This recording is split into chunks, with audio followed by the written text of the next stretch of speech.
is Rich Kleinfeld. And this is Tony Riggs with The Making of a Nation, a VOA special English program about the history of the United States.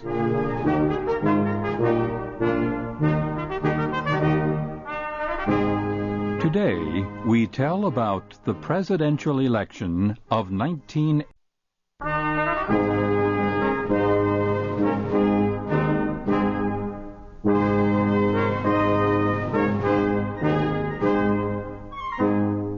This is Rich Kleinfeld. And this is Tony Riggs with The Making of a Nation, a VOA special English program about the history of the United States.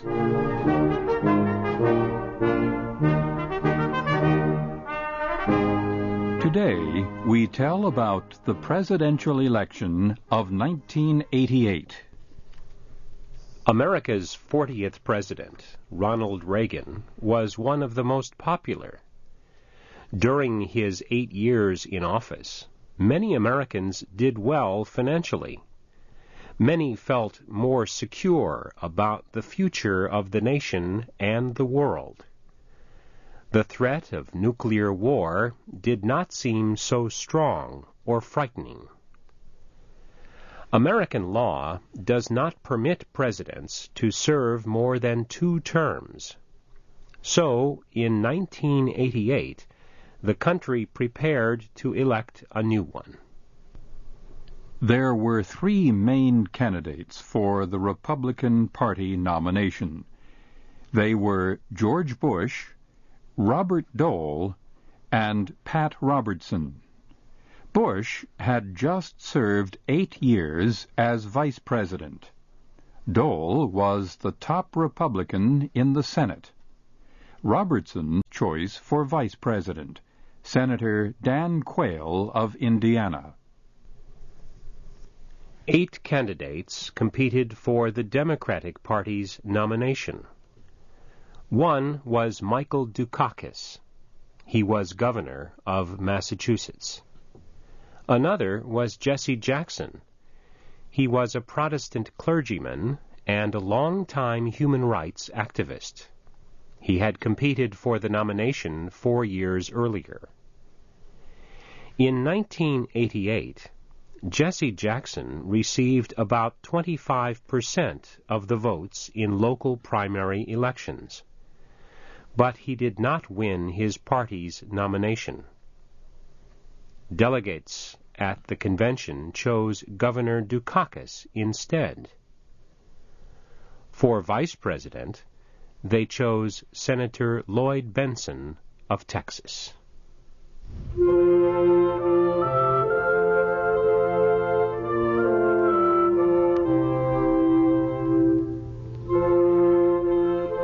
For a time after the party conventions, public opinion studies showed that a majority of Americans would vote for Dukakis.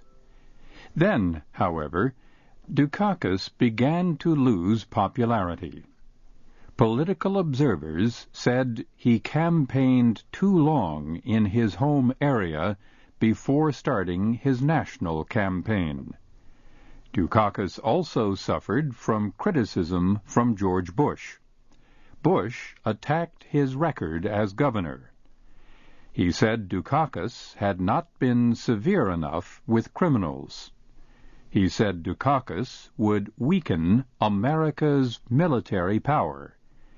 And he accused Dukakis of not protecting the environment. Governor Dukakis made charges of his own. He accused Bush of not telling the truth about his part in what was called the Iran-Contra case.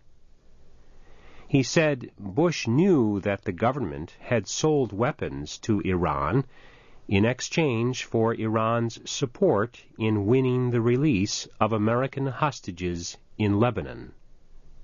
And he said Bush knew that the money received for the weapons was being used illegally to aid Contra rebels in Nicaragua. He also criticized Bush for being part of an administration that reduced social services to poor people and old people. Television played a large part in the campaign of 1988. Each candidate made a number of short television films. Some of these political advertisements were strong, bitter attacks on the other candidate. Sometimes it seemed the candidates spent as much time on negative campaign advertisements as they did on advertisements that made themselves look good. In the end, Bush's campaign was more effective. He succeeded in making Dukakis look weak on crime and military issues. He succeeded in making himself look stronger and more decisive. On Election Day in November, Bush defeated Dukakis by almost 7 million popular votes.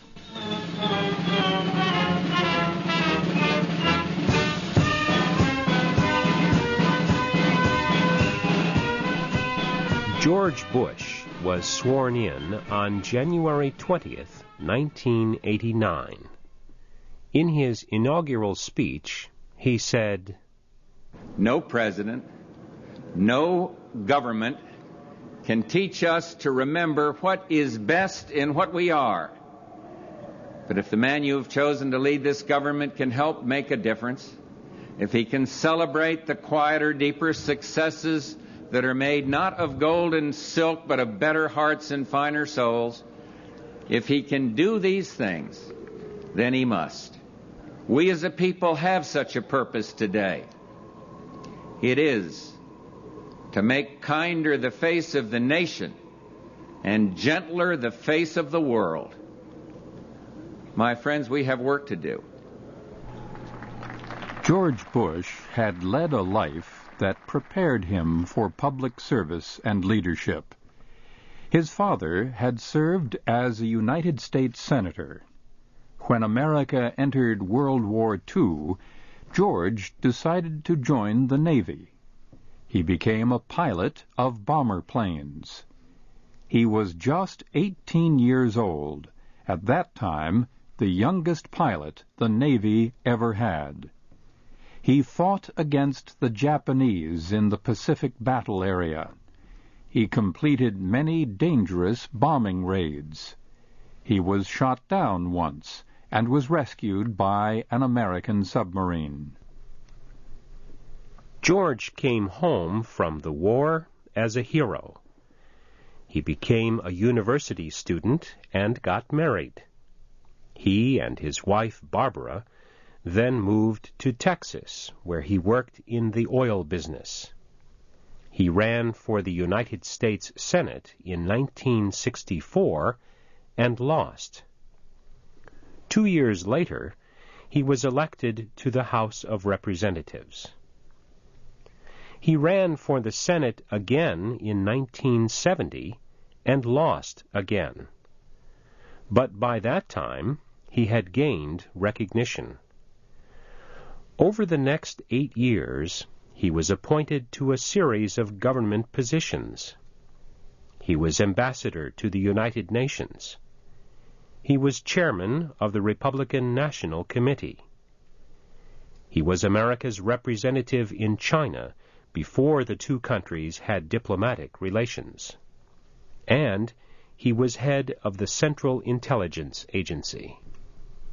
In 1980, Bush competed against Ronald Reagan for the Republican nomination for president. He lost, but the party chose him to be its vice presidential candidate.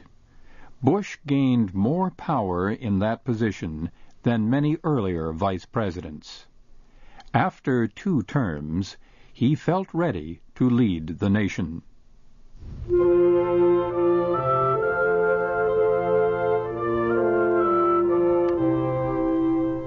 The new president took 7 foreign trips during his first year in office. Observers said his visit to Europe in the spring was especially successful. President Bush met with the leaders of the other countries in NATO, the North Atlantic Treaty Organization. He proposed a major agreement on reducing troops and non-nuclear weapons in Europe. The Soviet Union called this proposal a serious and important step in the right direction. In June, the government of China crushed pro-democracy demonstrations in Beijing. President Bush ordered some restrictions against China to protest the situation. Many critics, however, felt that this action was not strong enough. Unlike in China, communist governments in Central and Eastern Europe were not able to prevent the coming of democracy. Since 1987, Soviet leader Mikhail Gorbachev had permitted members of the Warsaw Alliance to experiment with political and economic reforms. Reforms were not enough, however. One after the other, these countries rejected communism.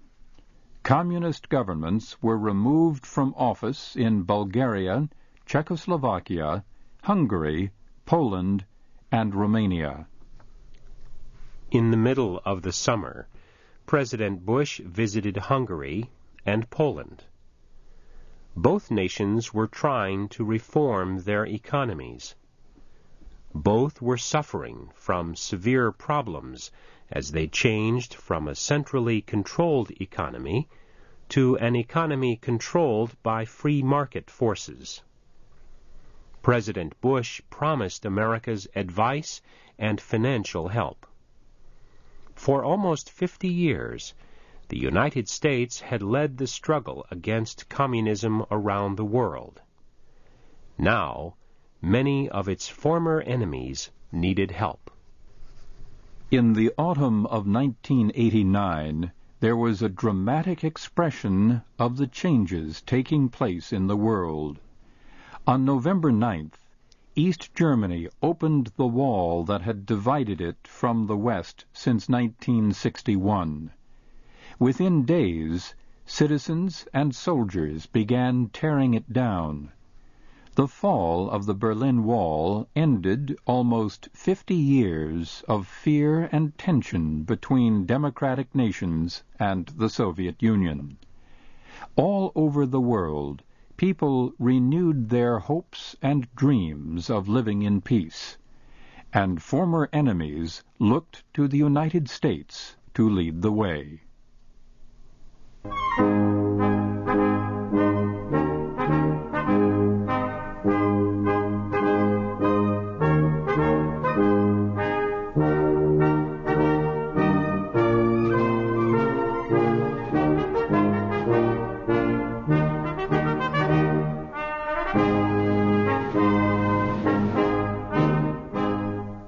This program of The Making of a Nation was written by Jerry Watson and produced by Paul Thompson.